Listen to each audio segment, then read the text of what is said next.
नमस्कार, ABP news पर हाजिर हूं मैं रोमाना इसार खान। आगे का एजेंडा देख रहा और बुलेटिन की शुरुआत उत्तर प्रदेश संभल हिंसा, जहां एक और गिरफ्तारी हुई है। ये इस वक्त की बड़ी खबर मैं आपको बता रही हूं। संभल में जो हिंसा हुई थी उसी मामले में अब एक और गिरफ्तारी पुलिस ने की है। जो गिरफ्तार किया गया है आरोपी नाम फरहत। पुलिस ने आरोपी फरहत को गिरफ्तार किया है और ये जो आरोपी फरहत है इस पर हिंसा का वीडियो वायरल करने का आरोप है।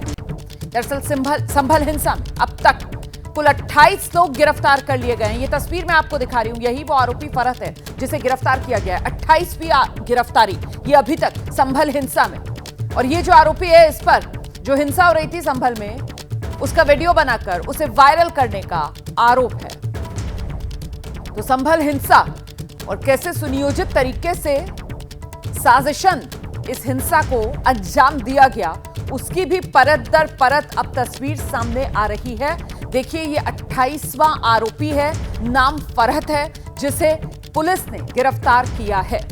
संभल हिंसा का 28वां आरोपी फरहत गिरफ्तार। और इससे पहले पुलिस की तरफ से बाकायदा सीसीटीवी कैमरों की मदद लेकर, ड्रोन कैमरों की मदद से जो उपद्रवियों की तस्वीरें कैद हुई थी उन्हीं के जरिए शिनाख्त करके 74 और लोगों की पहचान की गई थी, जिनके पोस्टर्स भी संभल में लगाने की बात सामने कल आई थी।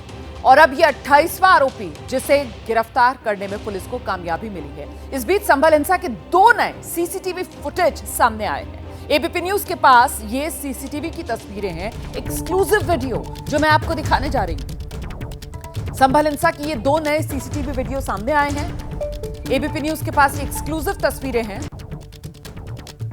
ये देखिए तस्वीरें। पहला वीडियो, ये पथराव की तैयारी करते हुए नजर आ रहे हैं यहां पर दंगई। चेहरे अपने ढकते हुए, चेहरों को अपने कपड़े से छुपाते हुए, रुमाल चेहरों पर बांधते हुए उपद्रवी इस वीडियो में नजर आ रहे हैं। देखिए किस तरीके से अपने चेहरे ढक रहे हैं, रुमाल बांध रहे हैं चेहरों पर ताकि इनकी पहचान ना हो सके। और उसके बाद हंगामे के लिए आगे बढ़ते हुए, पत्थरबाजी करते हुए सीसीटीवी में दिखाई दे रहे हैं। बाकायदा सड़क पर पड़े पत्थर, ईंटें उठाते हुए नजर आ रहे हैं। 24 तारीख का ये वीडियो है, कैसे दंगाइयों ने प्लानिंग की और फिर कैसे पत्थरबाजी कर रहे हैं दंगाई। ये दूसरा वीडियो, ईंट का ढेर और दंगाई नजर आ रहे हैं। सीसीटीवी वीडियो में शाही मस्जिद की ओर जाते हुए दंगाई नजर आ रहे हैं, पत्थर चलाते हुए दंगाई नजर आ रहे हैं।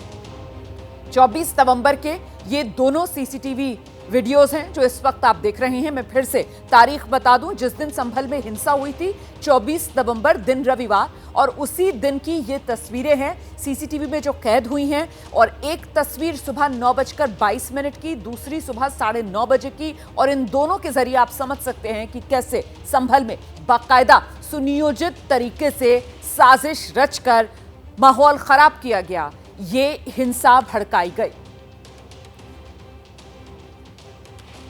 और अब संभल से सबसे ताजा अपडेट, जामा मस्जिद के पास सुरक्षा इस वक्त कड़ी कर दी गई है। कल तक के लिए इंटरनेट पर पाबंदी जारी रहेगी। संभल में हिंसा में अब तक 28 दंगई गिरफ्तार कर लिए गए हैं और 150 से ज्यादा उपद्रवियों की तस्वीर जो है वो पुलिस की तरफ से जारी कर दी गई है। तो ये सबसे ताजा अपडेट है। सुरक्षा के पुख्ता इंतजाम किए गए हैं, खासतौर से जामा मस्जिद के आसपास वाला इलाका जहां पर ये पूरा दंगा, एक तरीके से आप कह सकते हैं हिंसा आप कह सकते हैं, जो भड़की थी, वहां पर सुरक्षा चाक चौबंद है।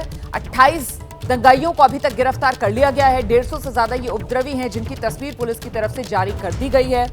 और जो 28वां आरोपी गिरफ्तार किया गया उसका नाम फरहत, उसकी तस्वीर भी मैंने आपको दिखाई थी। और कल तक के लिए इंटरनेट सेवा पर संभल में पाबंदी बरकरार रहेगी। 24 नवंबर जिस दिन ये हिंसा हुई थी संभल में, तभी से इंटरनेट पर पाबंदी लगा दी गई थी। और अब कल तक के लिए जानकारी मिल रही है कि इंटरनेट पर जो पाबंदी है वो जारी रहेगी। संभल में कड़ी सुरक्षा की तस्वीरें भी आप देख रहे हैं। जामा मस्जिद के पास जाने पर फिलहाल रोक है। यहीं जामा मस्जिद जिसके सर्वे के लिए टीम पहुंची थी जब ये पूरा बवाल 24 नवंबर को शुरू हुआ था। और कल जुमे की नमाज को लेकर प्रशासन अलर्ट है। संभल में पुलिस ने हाई लेवल मीटिंग की है। घर में नमाज अदा करें, ये अपील पुलिस करेगी लोगों से। इलाके के लोगों से पुलिस ने चर्चा कर ली है इस बारे में। जामा मस्जिद में कल जुमे के दिन, मतलब शुक्रवार के दिन जो दोपहर की नमाज है वो उसको लेकर होनी है और पुलिस की तरफ से लोगों से चर्चा करके ये अपील की जाएगी, अपने घर में ही नमाज पढ़ें। हम सीधे आपको लेकर चलेंगे, हमारे सहयोगी जो हैं वो लगातार ग्राउंड पर मौजूद हैं और आपको रिपोर्ट जरा दिखा देते हैं अपने सहयोगी वरुण जैन की। संभल हिंसा को लेकर यूपी पुलिस अब तक 28 लोगों की गिरफ्तारी कर चुकी है। पुलिस की जांच उस लार्जर कॉन्स्पिरेसी की तरफ आगे बढ़ रही है जिसके सबूत सीसीटीवी फुटेज और जो ड्रोन वीडियो है उसके अंदर कैद हो गए थे। इन वीडियोस में साफ देखा जा सकता है कि कैसे उपद्रवी जो सुबह करीब 9 से 9:30 बजे के बीच में मस्जिद के आसपास इकट्ठे होते हैं, तसल्ली से अपने चेहरों पर नकाब डालते हैं और उसके बाद ईंटें उठाते हैं और कुछ ही देर बाद अचानक से मस्जिद के आसपास पथराव शुरू हो जाता है। यही वजह है कि प्रशासन अभी इस पूरे मामले को बेहद गंभीरता से लेकर चल रहा है। शुक्रवार को जुम्मे की नमाज भी है, कोर्ट में सुनवाई भी है। यही वजह है कि मस्जिद और उसके आसपास के जो इलाके हैं उनको अभी भी छावनी में बदला हुआ है। आप देख सकते हैं कई कंपनी फोर्स जो है उत्तर प्रदेश पुलिस की, पीएसी की, वो अभी भी मस्जिद और उसके आसपास तैनात की गई है। इंटरनेट की सेवाएं शाम 4 बजे तक बाधित है, तो वही स्कूल और जो कॉलेजेस हैं उनको खोल दिया गया है। लेकिन मामले की गंभीरता और संवेदनशीलता को पुलिस प्रशासन अच्छे से समझता है और क्योंकि अभी जांच शुरुआती दौर पर ही है, इसलिए पुलिस किसी तरह की यहाँ पर कोई कोताही नहीं बरतना चाहती। उसी को लेकर ये पूरे बंदोबस्त किए गए हैं। मस्जिद के आसपास जो जाने के जो इलाके हैं उनको पूरी तरीके से बंद कर दिया गया है। अगर इस तरफ आप देखेंगे ये फ्रंट की गली है, तो वही मस्जिद के सामने ये जो दूसरी गली है यहाँ पर भी आपको कुछ इसी तरीके से फाटक और ये बैरिकेड्स नज़र आएंगे। तो मस्जिद के आसपास किसी को जाने की इजाज़त नहीं है। बीएनएस की धारा 163 जो है वो मस्जिद के आसपास इम्पोज की गई है। तो वही जुम्मे की नमाज और कोर्ट की सुनवाई को देखते हुए मस्जिद के आसपास चाक चौबंद सुरक्षा व्यवस्था अभी भी तैनात है। सीधे आपको लेकर चलते हैं, संभल से हमारे सहयोगी वरुण जैन इस वक्त हमारे साथ मौजूद है। वरुण की रिपोर्ट आप अभी देख रहे थे और वरुण से अभी के इस वक्त के ताजा हालात संभल में क्या हैं ये जरा जान लेते हैं। वरुण, देखिए बिल्कुल मैं उसी शाही जामा मस्जिद के बाहर ही खड़ा हूँ रुमाना। अब से चंद सेकंड पहले अभी मस्जिद से ये अनाउंसमेंट हुई है कि कल जुम्मे की नमाज है। तो जो लोग जिन इलाके में रहते हैं अपने अपने इलाके की में जो मस्जिद है वहाँ से जुम्मे की नमाज पढ़े। बहुत ज़्यादा भीड़ यहाँ पर इकट्ठा ना हो, जुम्मे की नमाज यहाँ भी अदा की जाएगी। लेकिन लोगों से गुजारिश ये की गई है अब से चंद सेकंड पहले लाउड स्पीकर के ज़रिए कि वो जो सहयोग अपना बनाए रखें, अपने अपने इलाकों में जो मस्जिद है वहाँ से जुम्मे की नमाज पढ़े। और साथ ही लोगों से अभी अनाउंसमेंट कर ये अपील भी की गई है कि वो अपनी दुकानों को खोले। प्रशासन जो जैसे कह रहा है उस तरीके से आगे बढ़े, क्योंकि अगर आप देखेंगे मस्जिद के आसपास अभी भी जो दुकानें हैं वो नहीं खुली हैं।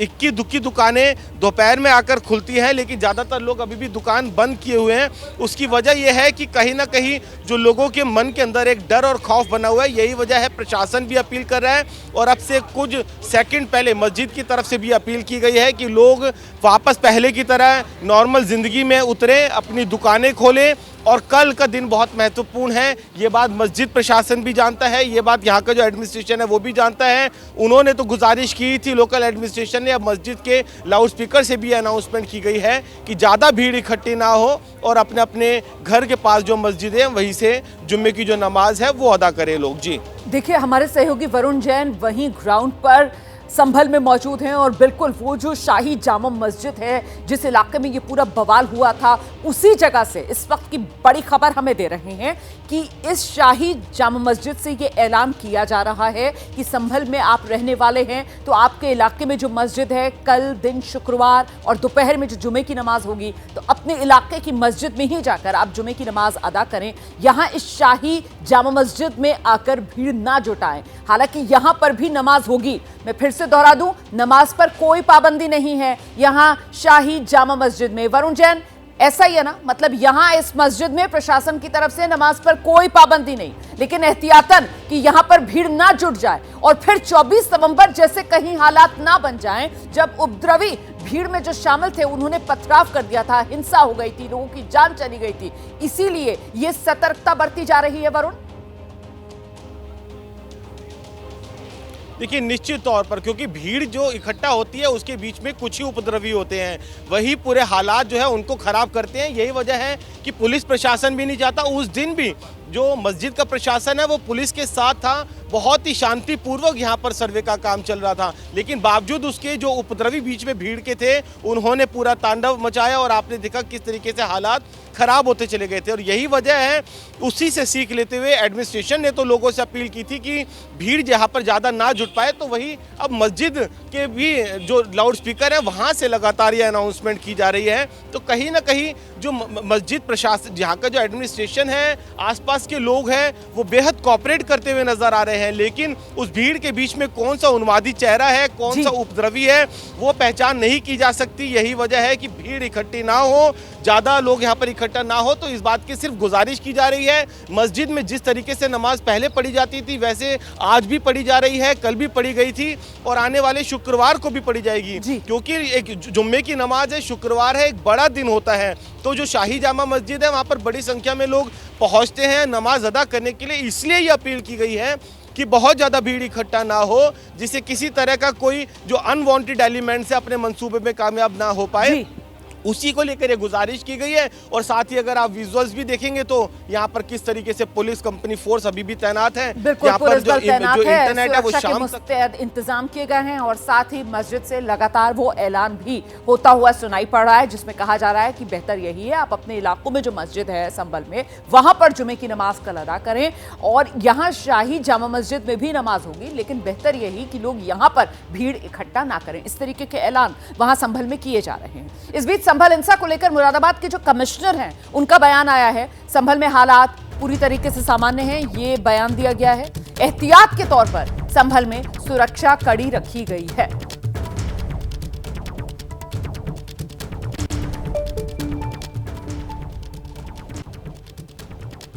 कर रहे हैं बहुत जल्दबाजी हम इसलिए भी नहीं कर रहे हैं, जल्दी किसी नतीजे पर पहुंचना ठीक भी नहीं होगा, क्योंकि मैंने पहले भी कहा है कि बिना साक्ष्य के हम कोई भी न तो बयान दे रहे हैं, न तो कोई चीज़ कह रहे हैं और न ही किसी के ऊपर कार्रवाई कर रहे हैं। अभी तक जो 7 FIR पुलिस के द्वारा किए गए या परिवारों को भी इनवाइट किया गया, उनके द्वारा तहरीर दी गई, उसमें FIR किया गया, इन सब में साक्ष्यों के आधार पर ही हम जांच कर रहे हैं। जो भी हम करेंगे कानून के दायरे में करेंगे, विधिक तरीके से करेंगे और जो माननीय अदालतों के निर्देश हैं उनके अनुरूप करेंगे। और दूसरी तरफ संभल हिंसा को लेकर जो सियासत है वो गर्म है। समाजवादी पार्टी हिंसा को लेकर बीजेपी पर आरोप लगा रही है और वहीं बीजेपी इस संवेदनशील मुद्दे पर राजनीति न करने की समाजवादी पार्टी को सलाह दे रही है। ये सरकार अपनी नाकामी छिपा रही है और चुनाव में जो वोट की लूट हुई थी, जिस तरीके से चुनाव को प्रशासन की ताकत से और वोट को डलवा करके अधिकारियों के माध्यम से जो चुनाव जीता, उस नाकामी को छिपाने के लिए इन्होंने दंगा कराया है। अगर कोई जिम्मेदार है तो वहाँ का प्रशासन जिम्मेदार है। और अगर ये होर्डिंग, जुर्माना, उनके नाम जारी करना, तो कम से कम भारतीय जनता पार्टी को उनके भी नाम जारी करने चाहिए जो सर्वे के समय पर भारतीय जनता पार्टी के नारे लगाते हुए भारतीय जनता पार्टी के समर्थक सर्वे के समय गए थे। कम से कम उनके नाम तो जारी हों। दोषी वही लोग भी हैं, क्योंकि सर्वे की टीम के साथ भारतीय जनता पार्टी के लोग कैसे जा सकते हैं। देखिए, जहां तक आपने संभल के विषय में सवाल पूछा है, मेरा बड़ा स्पष्ट मानना है कि इस पर किसी प्रकार की राजनीति नहीं, इस पर इन्वेस्टिगेशन चल रही है और हम सबको इन्वेस्टिगेशन के नतीजे का इंतज़ार करना चाहिए। और भारतवर्ष में संविधान का राज है, स्वाभाविक रूप से जो लोग इसके पीछे रिस्पॉन्सिबल हैं, जिनके कारण ये हुआ है, उनको बख्शा नहीं जाएगा।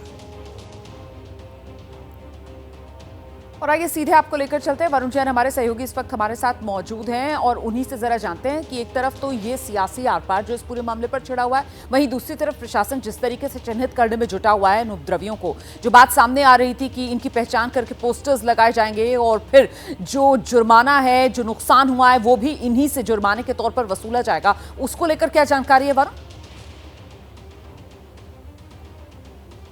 देखिए, कल जो यहाँ के कमिश्नर हैं उन्होंने ये बात साफ कर दी है कि जो पोस्टर्स हैं जिनकी जो उपद्रवियों की पहचान हुई है या फिर जिनके चेहरे वीडियोस के अंदर कैद हुए हैं, वो पोस्टर्स जो है वो जगह जगह चस्पा नहीं किए जाएंगे। पुलिस अपने लेवल पर इन्वेस्टिगेशन कर रही है, अपने इंटेलिजेंस के जरिए उनकी पहचान करने में जुटी है। कल भी यहाँ पे एक हिंदूपुरा खेड़ा इलाका है, मुस्लिम बहुल इलाका है, वहाँ पर भी छापेमारी हुई थी। कल 3 महिलाओं की वहाँ से उपद्रवियों की गिरफ्तारी हुई थी। तो जो पोस्टर्स हैं वो जगह जगह चस्पा नहीं किए जाएंगे, ये पुलिस की तरफ से साफ कर दिया गया है। कमिश्नर ने इस बात का हवाला भी दिया था।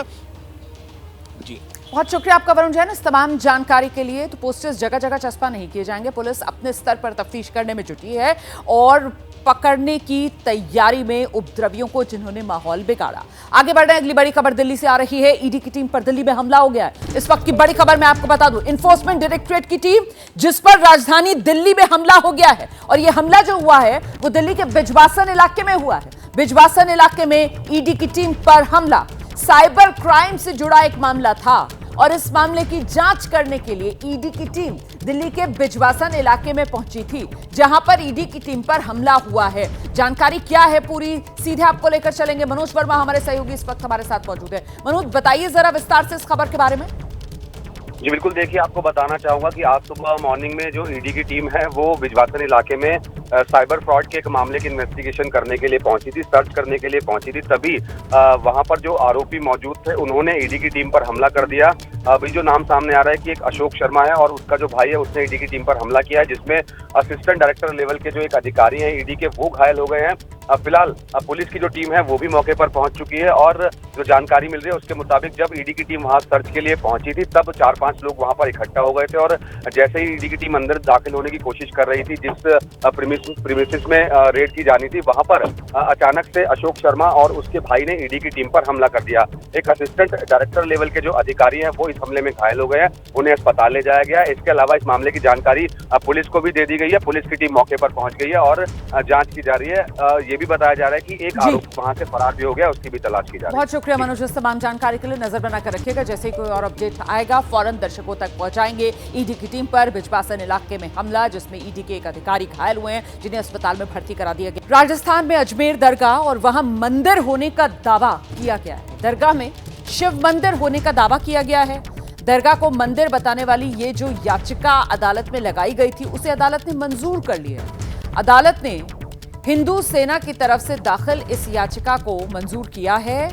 कोर्ट ने पक्षकारों को नोटिस जारी किया है।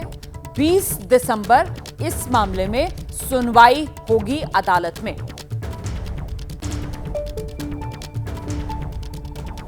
जहां तक अजमेर दरगाह का सवाल है, अजमेर दरगाह से हिंदुस्तानी नहीं पूरी दुनिया का मुसलमान, हिंदू, सिख, ईसाई सब जुड़े हुए हैं। सबकी आस्था इस दरगाह से जुड़ी हुई है। अजमेर का इतिहास 850 साल का इतिहास है। ख्वाजा साहब ख्वाजा मोइन चिश्ती रहमतुल्लाह जो आले नबी औलाद अली हैं, वो 1135 में 1195 में हिंदुस्तान में तशरीफ लाए और 1236 में आपका विसाल हुआ। उसके बाद से ये दरगाह आज तक यहाँ कायम है। ये बारगाह हमेशा मोहब्बत अमन का पैगाम देती है। गंगा जमनी तहजीब का गहवारा है। यहाँ पर ऐसा नापाक सोच रखना और इसके बारे में ऐसी बात करना, ये उन तमाम दुनिया के लाखों करोड़ लोग जो आस्था जुड़ी हुई है उनकी आस्था को ठेस है। ये समाज को बांटने का काम किया गया है, ये देश को तोड़ने का काम किया जा रहा है। तो ये हिंदू सेना की तरफ से याचिका दाखिल की गई है। अजमेर शरीफ में जो दरगाह है वहां पर शिव मंदिर होने की बात कहकर अदालत में याचिका दाखिल की गई है। अदालत ने याचिका स्वीकार कर ली है। 20 दिसंबर इस मामले में सुनवाई होगी। वहीं दूसरी तरफ संभल में शाही जामा मस्जिद और वहां पर हरिहर मंदिर होने को लेकर जब मामला अदालत पहुंचा था, अदालत ने सर्वे का आदेश दिया था। सर्वे टीम जिस समय दूसरी बार जाकर सर्वे कर रही थी मस्जिद के भीतर, उस वक्त बाहर किस तरीके से माहौल खराब हुआ, हिंसा हुई, ये हम सब ने देखा। और ये 2 तस्वीरें, एक संभल की, दूसरी अजमेर की, आपके सामने। तो अजमेर दरगाह में शिव मंदिर के दावे को लेकर असदुद्दीन ओवैसी भड़क गए। कानून संविधान की धज्जियां उड़ाई जा रही हैं, ये असदुद्दीन ओवैसी कह रहे हैं। वर्शिप एक्ट का उल्लंघन क्यों हो रहा है?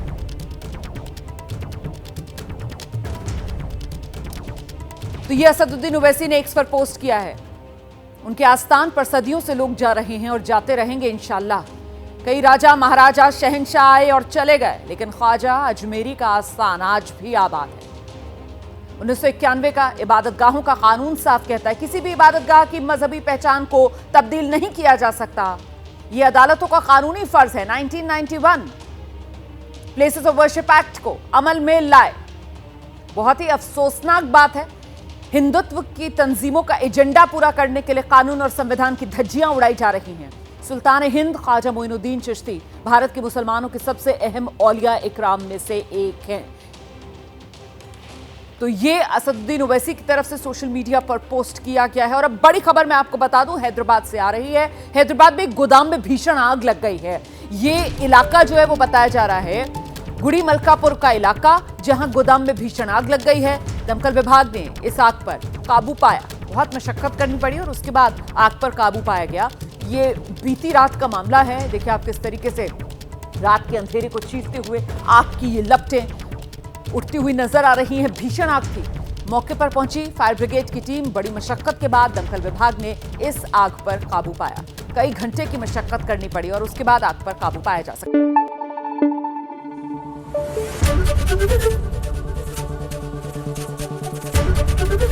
एबीपी न्यूज आपको रखे आगे।